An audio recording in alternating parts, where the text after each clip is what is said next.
this whole AI thing, like they're taking over, right? I remember people saying the same thing and when the internet came out. And then now, like, think of how we function.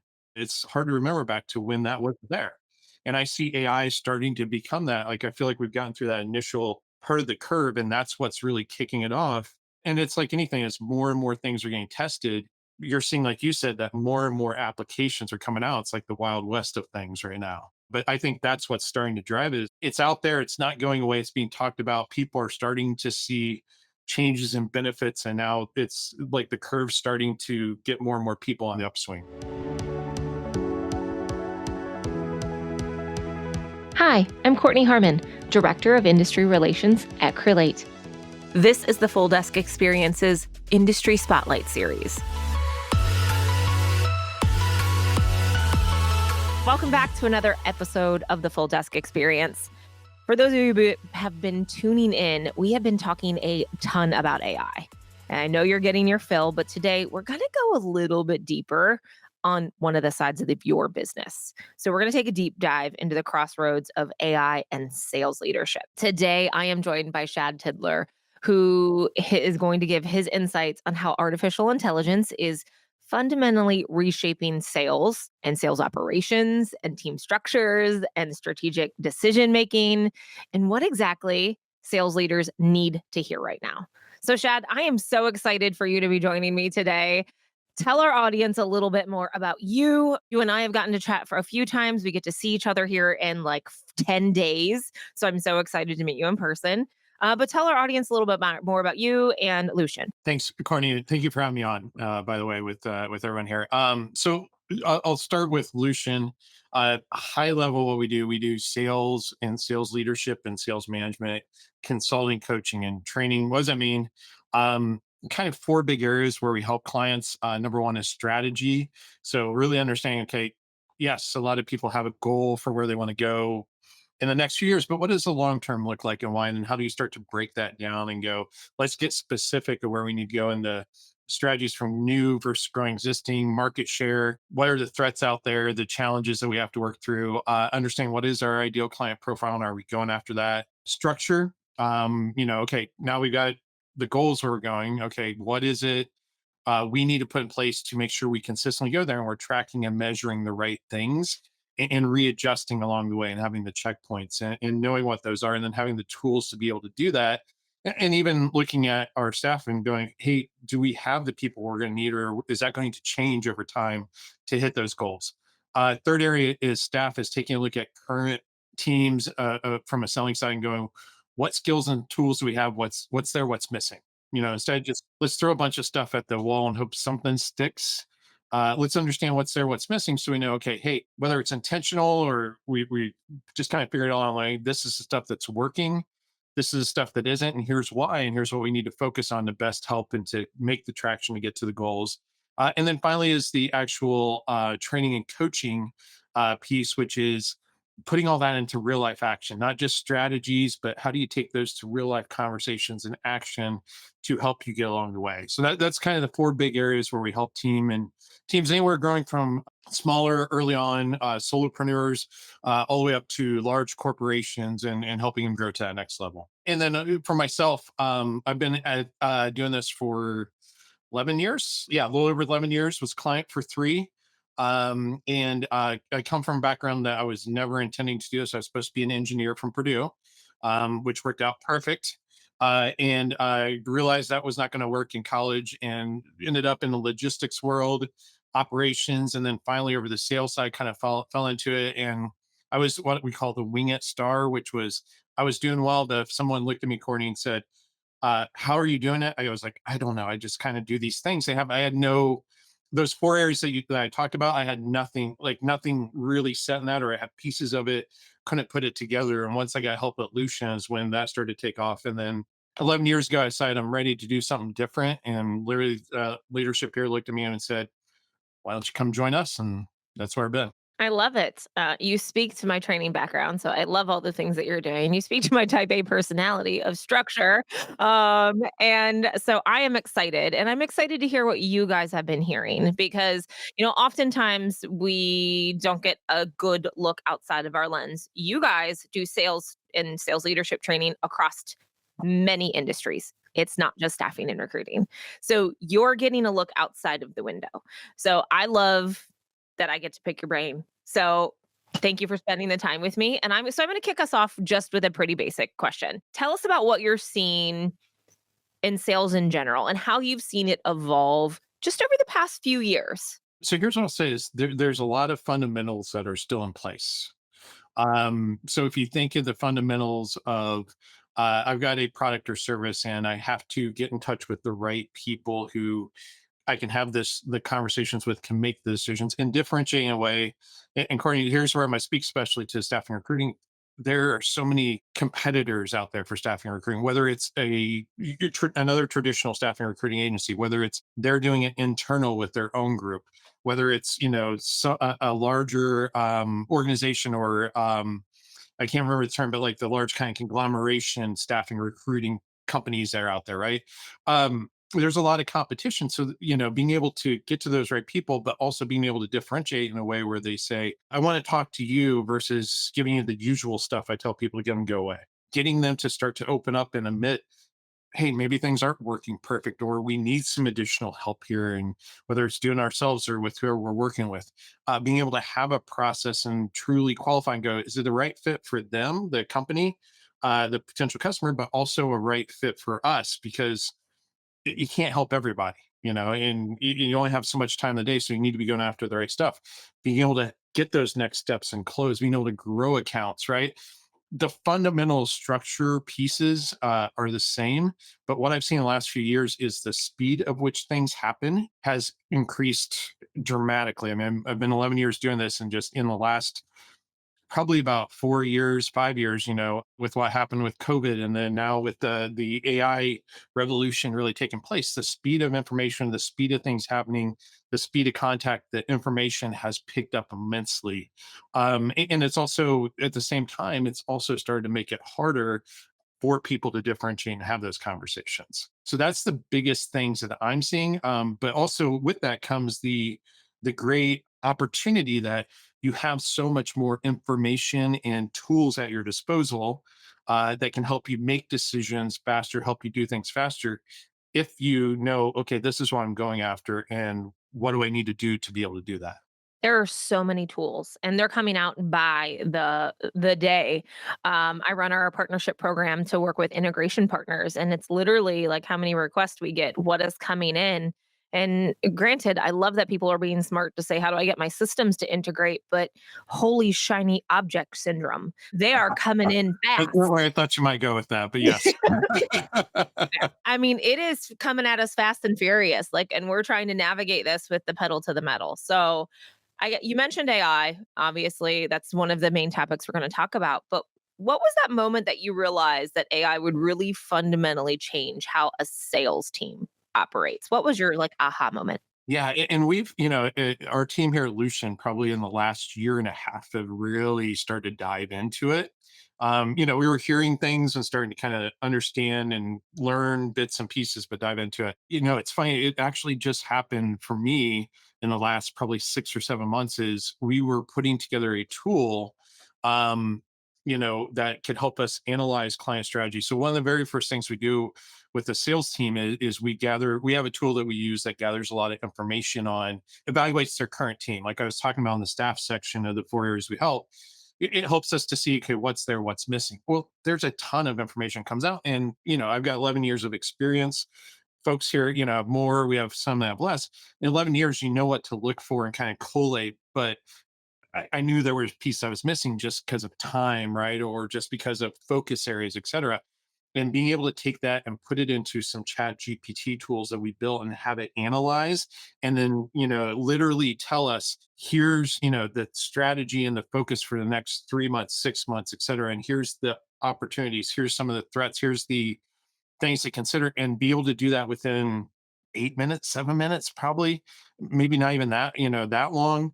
That was when I was looking at that and we started putting that tool together specific to our business and built that. That's when I was like, I mean, this is game changing. Just the being able to make those clear distinctions and decisions and focuses in that fast of time, which what probably would have taken me, even with my experience, like an hour or two to sit down and really go through and go, okay, this is where we need to go based on what I'm seeing.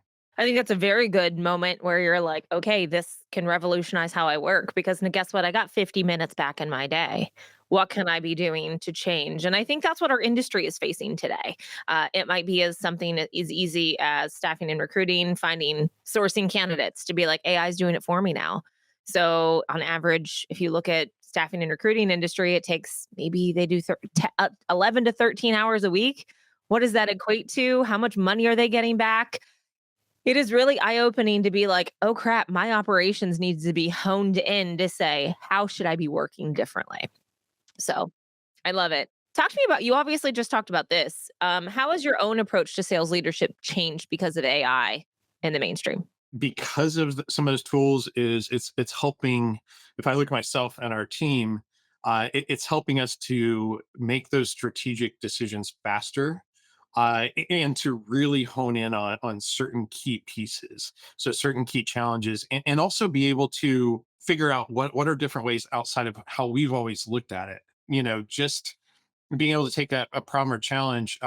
This is one of my clients, last or a couple weeks. Like, they've been struggling to get they're hiring a new salesperson. They're struggling they're doing the recruiting on their own, and they're just struggling for, to get good candidates in because they have a very technical type background they're looking for.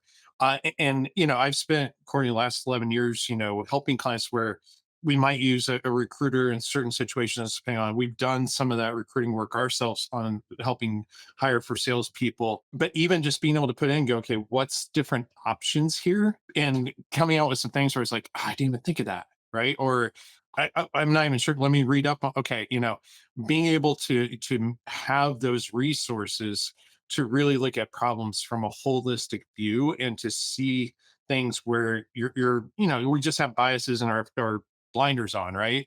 And being able to look outside that and quickly pull that information. So, it's help from that. I'm running a strategic session with a new client, second session this week, and I used AI to help not only build out the outline, but to look at, well, what's some other ways and ideas of how to solve these problems or the questions they've got, that they're things they're concerned about, that they're running up against as they start to enact this 3 year, 5 year strategy that they have in front of them. So it's helping us with that, just to fundamentally be able to step back and see things from a real 360, and to get that information faster to help them make decisions faster and to get into action. And then, hey, if this isn't working, okay, we're tracking faster to adjust versus what we might have done, a couple of years ago.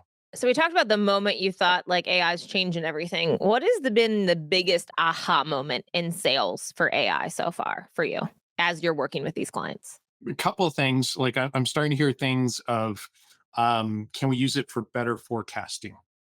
Right. And you probably have done this from or seen people do this from a recruit, taking a lot of information data and dumping it in and going, okay, what are the trends, right? Where should we be projecting? Are we even on track? Are we off track?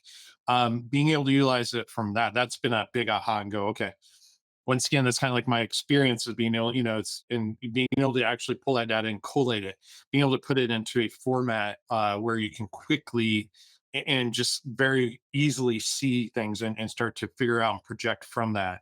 We're starting to use some tools around role play and practice with our clients. So, and they're getting good. Like, we've been utilizing one called Udly that we're testing out, and it's able to not only build specific strategies and role plays and practice in specific industries, but it actually is almost like talking to just a regular person. Like, there's a slight, like, you can tell a little difference, but it's getting smarter and faster. And so that's been very helpful because one of the things with our clients is, in between sessions, like, we may meet with them a couple times a month, but they're looking for, how can we reinforce and practice? Well, now we're able to give them real life tools that are simulating, real life, to give them the practice and the reps in between that is helping them be more effective in their conversations. I'm not gonna lie, and that is one thing people hated the most. I loved role playing sessions. I probably shouldn't, at least prep calls, whatever, debrief calls, like practicing those, because everybody hated talking in front of somebody or like being critiqued. It's much easier to go into a room and have AI pick you apart versus someone else that's like, well, you didn't do this well, you didn't do that well. Or you're saying in front of a group of your colleagues and yeah, and I mean, yeah, and we always say, yes, no, that you're the exception, Courtney. Like most people don't like it, but we always say it's harder, in these situations by design because we want it to be easier when you're out there.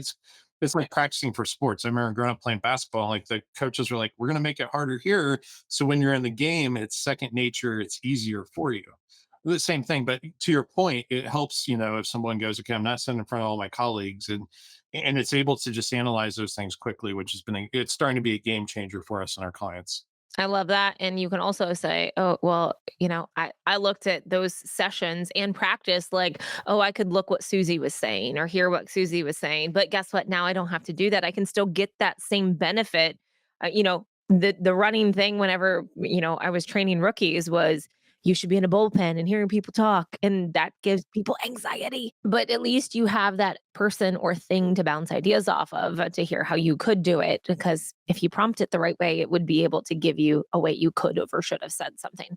So I love that you brought that up because that is one thing practice makes progress. And that's really what it's about in our industry is how do we get better every day? And here's another thing I'll add to that, Courtney, is that if you think of like I'm talking about from a sales side, so whether it's an outside salesperson or a front end BDR person, right? Setting appointments, or whether it's even sales managers practicing their coaching and their one-to-ones with people and things like that. If you take it over to staffing and recruiting, is can you have your recruiters practice the conversations they would be having with candidates, right?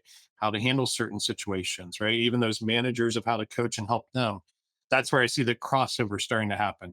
I love it. I think it's an amazing idea. And I think that would be something great for managers and leaders to think about. So I'm going to switch a smidge. We're seeing that like 21% of companies have really enabled generative AI for B2B buying and selling as of last year. But adoption is rapidly accelerating in 2025. What do you think is all of a sudden driving that acceleration?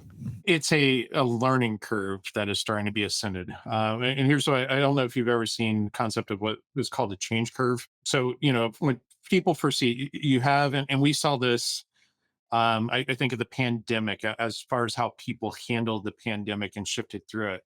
I think back to 2008. I wasn't doing this, but I was, selling, and how I saw buyers react in the economic downturn of 2008.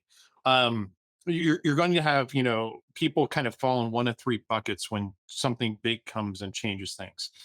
Number one is the bucket of we don't know how this is going to what's going on, but we're just going to go into it. We're going to keep doing what we're doing. We're going to figure out how to use this to our benefit to get on the other side of this as fast as possible. That's bucket number one. Bucket number two is we're skeptical. We're a little nervous. We're not sure. We're going to tentatively kind of take it step by step and really analyze before we take that next step. But we're going to still make progress. It's just we're going to slow things down until we really get a sense of what's going on. And then bucket number three is we're going to fight this no matter what, until we have to change, until like we're just completely behind the curve and we got to do something.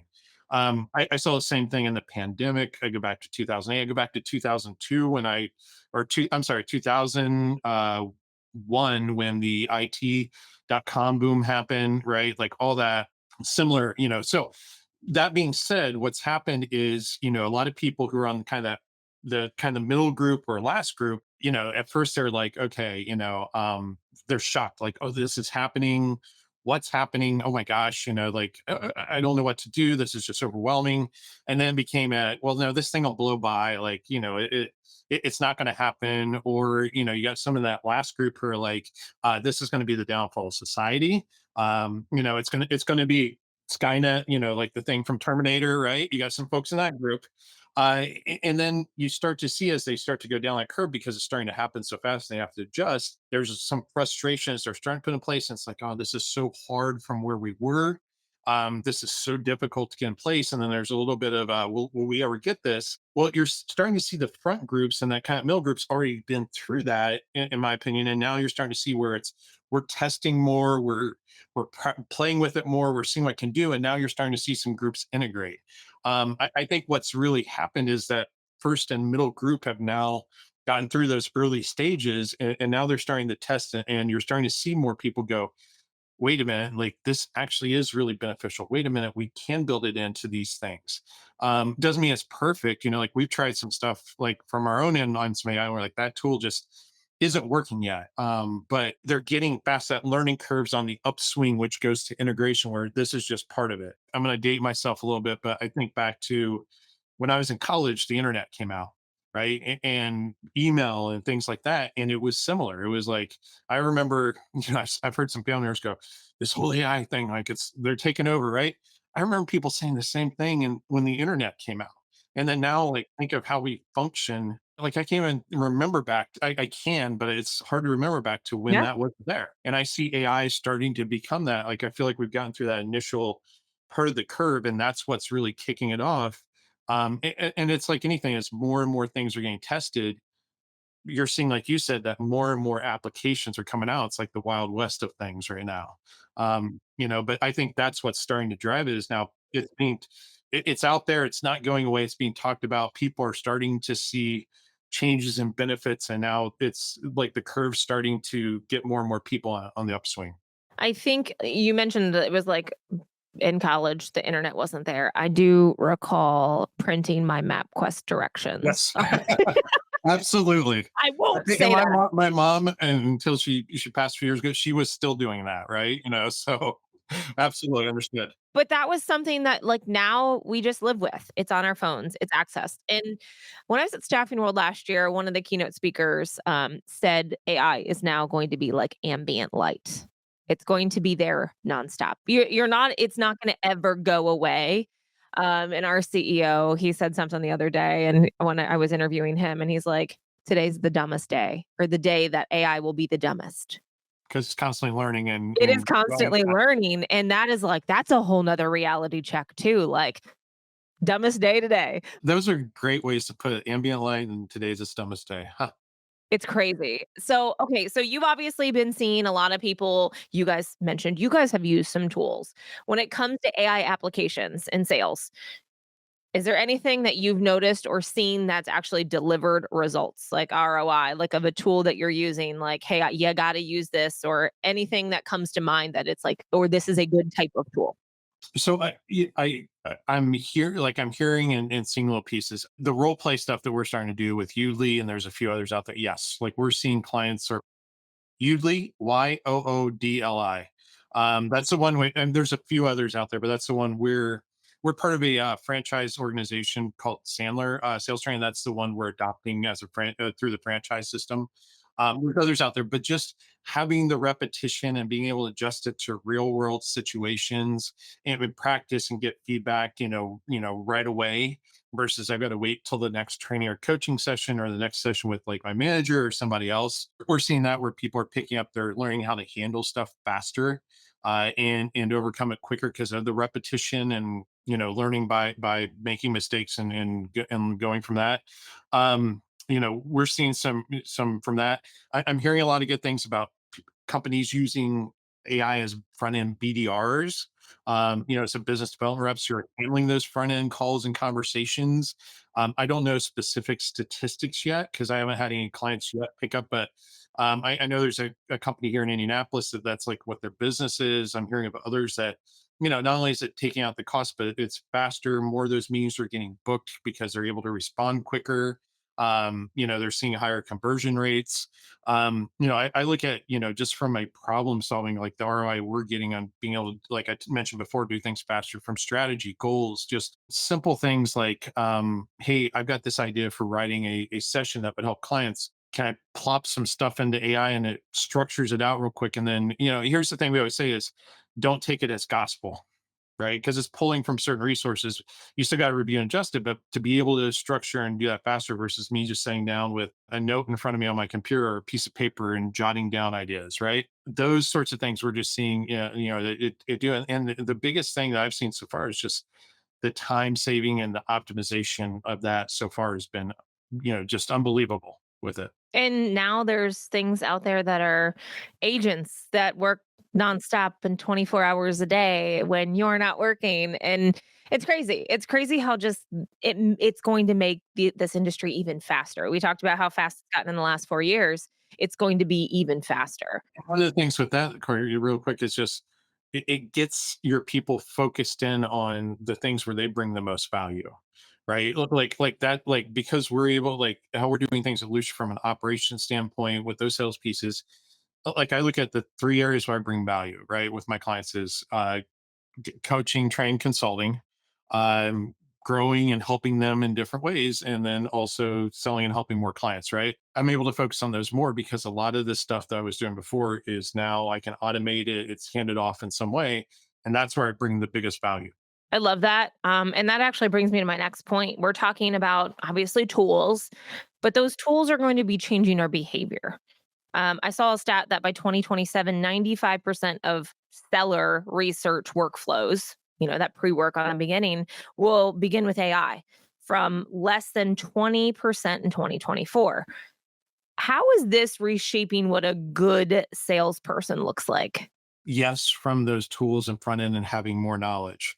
I'm going to go back to what I said at the beginning, right? When you asked me, like, what have you seen in the last few years changing from a sales standpoint? The fundamentals still have to be there. So here's what I'm not seeing. I'm gonna take it from a different angle. Well, I'm not gonna see change because same thing happened through the internet. Same thing happened through, the last few years, right? Be people having the skills to be able to get to those decision makers. Now, AI can help with different ways, where it's automated cadences, right? Or reaching out in different ways. Absolutely. But even then, your folks got to be able to have the behavior. So know what are the goals when I'm having a first conversation with someone, or I get them, whether it's a cold call or it's a plan, like I get a referred in, or we have a scheduled time. What's that process where those goals need to look like? What am I trying to achieve to figure out, does it make sense for us to meet and talk further to see if we can help or not? Do I have the skill sets and tools that I need? So am I able to actually execute? Right. Once again, AI will help with the practice and role play, but your people have to have the training and the coaching and developed it enough to have the skill set to have the conversation and for it to be a conversation. And then third is the mindset, is do they have the mindset that I can have these conversations? There's going to be times throughout the sales process you're going to have to ask tough questions, right? You're going to have to, push back on something, or you're going to have to go, hey, this is the key question to ask, and I don't know, I'm a little nervous to see how they handle it, right? Or how they handle certain personalities. Ask for what's needed. Those skills and tools have to be developed no matter what. To be able to close out that process, be able to qualify or disqualifying, be okay with saying, hey, you know what, I don't think we're a right fit here for you, and that's okay. Those are still going to be there. Now, the speed of being able to do those things and have those in front of you, have the tools, develop those, that's going to be change. And that is continuing to change, and having that knowledge and information before you call someone and go, hey, you're in the staffing and recruiting industry. Here's some of the things I'm here. Or hey, I'm in the staffing recruiting and you're in the manufacturing world, building machines. Here's some of the challenges you're probably running into when it comes to it. Yeah, you're going to have that information, but you still have to be able to have those conversations. Those are skills and tools that still have to be developed, that aren't going to change no matter all the things AI is doing and all the things it's going to be able to provide to us. I love that. I think AI is probably going to give us the data on the front end faster. I think it might be harder to cut through the noise initially with all the AI automated messaging, but you're not wrong. I 100% agree with you. Any industry when it comes to sales is about relationship building. It's the difference that you make. It's the relationships that you build. How we show up, right? Because if they go, you show up like every other one of your competitors, then customer potential customer going to treat you the same. Versus if you show up and go, no, I'm showing up in a different way. Well, that's a skill to be developed. Yep. And how you make them feel. So, Mhm. do you think with all of what we just talked about, traditional sales skills, are there any skills that are becoming more important right now with AI, and maybe any ones that are becoming more obsolete? So let's do both sides of that. So what's Okay. more important in sales skills? more important. And it's becoming more, but it's always been. A few things actually. Number one is, am I able to build trust early? So they go, you're here to help, not just to sell me. And I truly, based on how you show up, based on the question you ask, based on simple things like how you build rapport with folks early, that leads into trust. Whether you go, I trust you're here to help, so I'm gonna share more than I have to figure out if you can help. Like if you ever think, like Courtney, if you go, I really believe this person can help, you start sharing pretty much your whole situation because you're like, I really want you to understand the whole picture so you can figure out how best to help. Or if you can't, well, that's a skill that has become even more important because of the noise out there. Consultative selling. So not showing up and I call it showing up and throwing up on people and hoping something sticks, right? I know it's a kind of but obvious way, but like showing up and going, okay, now it's your trust. We built trust. I'm here to help. Can I ask questions and diagnose, much like a doctor, and get down to the root of the patient's underlying condition, and then be able to talk about the prescription, right? So many people, and this is where AI and just in general with all the technology we've had the last 5, 6, 7 years, it's become harder because people have a harder time actively listening. They're distracted by device, or they're used to moving so fast that it's counterproductive in that situation, right? Someone goes, I don't want you to move fast, I want you to understand my situation. And if you move too fast, I feel pressure, I feel like you don't understand, you're going to give me something that's not going to help. Well, that's skills and development, that, and then knowing the questions to ask, and how do you find out not only what's the underlying condition, but are they truly committed to getting the help they need? um, Really being able to understand and facilitate decisions. This has gotten harder, since the pandemic. It got hard around 2008, it got harder in 2001. Is as soon as there's big economic shifts, a lot of companies start going, we're going to layer that decision process because we don't want to rush and make a decision that's going to cost us with an unknown economy. So we stack more layers of people and levels of decision. Well, great salespeople are great at making or helping people make decisions. So they've got to be able to understand, like, how do I understand and figure out getting to those decision makers early, and then being able to understand that decision process and what criteria is important, and help facilitate that to a, either yes, you want our help, or no, you don't. Those are skill sets that are getting even more important with all the information and data out there. Let's talk about any going obsolete. Not that it's obsolete, but it can be done too much, is the research before. Now, research before, it's a good thing there's tools out there. It's I can't think of it. It's like a first name of somebody, but it's a tool that helps you understand their personality type, right? And adjust to it. I think through LinkedIn, if I remember right. There's tools to understand background and things that are going on in the industry. Those are good, but the key thing we've got to be careful of is if we have too much information coming in, we'll start going down one path and go, it's got to be like this, versus truly asking questions and understanding, and listening. Because even though that may be true for most people in that industry or that market segment, it's not the case for everyone, right? And so we've got to be careful getting too biased by the information, or using the information to tell them versus ask questions and understand from them. I don't know if you have kids, Courtney, do you? I do. Okay. How much do they love to be told what to do? Oh, they don't. You have to tell them what they need and let them come up with their own decision, just like selling. Well, exactly. So people don't like so if we have so much information, we may get caught in that telling of people to show how smart we are, how much we know, and it actually backfires because they're like, I'd rather, yes, I want you to guide me and know stuff, but I want you to also know my specific situation. So I don't think it's becoming obsolete. It's being careful of how much is too much, versus just having a conversation and understand what's important to people. I love it. I'm going to take this same topic and I want to put a different lens on it. I don't think that it's not been a topic of operations, because that's something that I talk about all the time is operations and process creation. And I mentioned I do have a type A personality. So I love me a good SOP, and obviously training, like that's stuff that you think about. But sales professionals, I saw a stat, and I mean, you could say if you think you agree, but sales professionals can save 2 hours, possibly a day, using AI, automated task, to help you with your prospecting, collecting data, entering data into your ATS or CRM. And I really want to think about it from an operations perspective. How are you redesigning your team's workflows to capture efficiencies? Because in my industry, in staffing and recruiting, it's like the KPI hamster wheel. We used to judge people on the number of calls they made. And to be good, you had to make 100 calls a day. And to be good, you had to have like a submission ratio of 2 to 1 or whatever that looked like. But we're redefining what metrics look like. So, how do we think of it operationally? How are we redesigning workflows with AI in our sales teams? Yeah, great question. So, um, a lot of what we're seeing from a sales side, and this goes into that structure piece I talked we help with, is first we got to understand, well, what goals are we going after anyway, right? Because yes, to your point, you can have KPIs and metrics all over the place. If it's not getting us to where we want to go, or we're not tracking to the right things, doesn't matter. I always think of the former founder Paul Lucian of Lucian and so Inc. that we're part of. His son Elliot literally was a fighter pilot, and flew like A-10 Warhogs and I think like A-15s.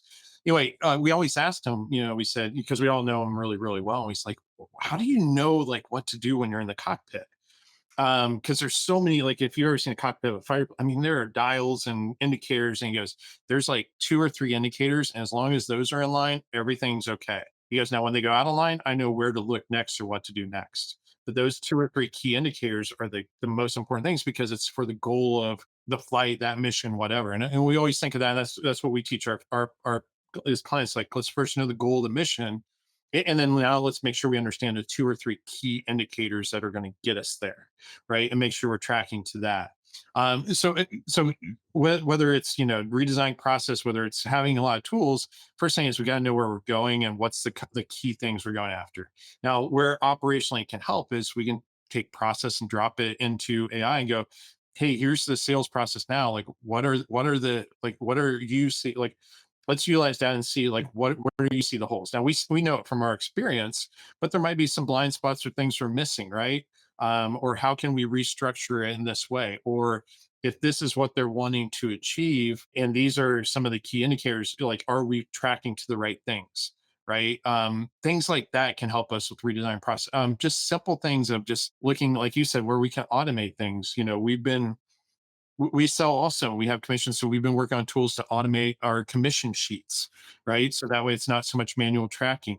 I'm working with one of my clients now on some tools to take, they are tracking things, because they've got a newer team, as far as in terms of prospecting opportunities and those becoming conversations to becoming meetings, becoming, deals and opportunities. Well, that's a big focus as they're focused on filling pipeline right now. So we're working on some tools to put in place to not only be able to track that data, but take it and collate and have it into a report on a regular basis and make that happen faster so we can spend more time analyzing versus just getting the right data into place. Um, Things like that is what we're taking a look at and just seeing, like where can we do things, like the stuff that gets repeated over and over again faster and easier and automate that so that we can spend more time, like I said, bringing the value, going through and going, okay, let's take that and take that into what do we do with it? What are you mentioned holes? What are the holes that you're seeing as you're consulting with organizations and their sales teams when it comes to AI? Sure. A lot of it's still around process pieces, so a lot of the big holes in process are things such as we're not being proactive on the front end, right? So what are the different ways we're trying to get to folks and having a good front end conversation? We're waiting for our people or just waiting for opportunities to come in. Big holes we're seeing is on that front end, we don't understand the compelling reasons that they would make a change, right? Or from what they're doing now or who they're using now. And is that truly a top priority for the organization? And I'm just kind of going through sales process pieces here, Courtney. We're missing, okay, we found that they're going, yeah, we want help and we believe you might be, one to help. Well, how do we what is it that differentiates us from the competition and how do we uncover that, having the budget conversation, being able to understand, like I mentioned before, is the different decision makers and process and levels and criteria, right? Those are a lot of the big holes that we continue to see on a regular basis, and taking a look at the holes of just like looking and going strategy. I'll take the client I'm working with on Friday. I met with them at the end of June, And we really just got everybody into a room and said, we have the owner CEO there and got other leaders and said, okay, where are we going in the next 3 to 5 years? You'd be surprised number of organizations that, hey, we kind of got the next year in front of us, but we haven't really sat down and thought through that and gotten clear and gone why and made sure from a top down we're aligned. And then, okay, now let's put the key structure, like the metrics, KPIs, the processes, the staff and people we're going to need in place, and then what we're going to need to give them to be effective. So all those pieces is what we're taking a look at with our clients, and we're still seeing holes. And that's where, like I said, the data and information is coming faster, like we talked about, but the fundamentals aren't changing because in my 11 years of doing this, those have still been the fundamentals you got to look at with every organization. I love it. It makes us feel reassured that what we're doing is right for a lot of us, right? Because I think there's still a lot of questions to be like, am I doing the right thing? It's like FOMO, but backwards. Like, I think I'm on the right path, but has that changed? I think it's like going back to the base, like I can't remember the phrase, but it's often the right answer is the simplest, right? Or the fundamental thing.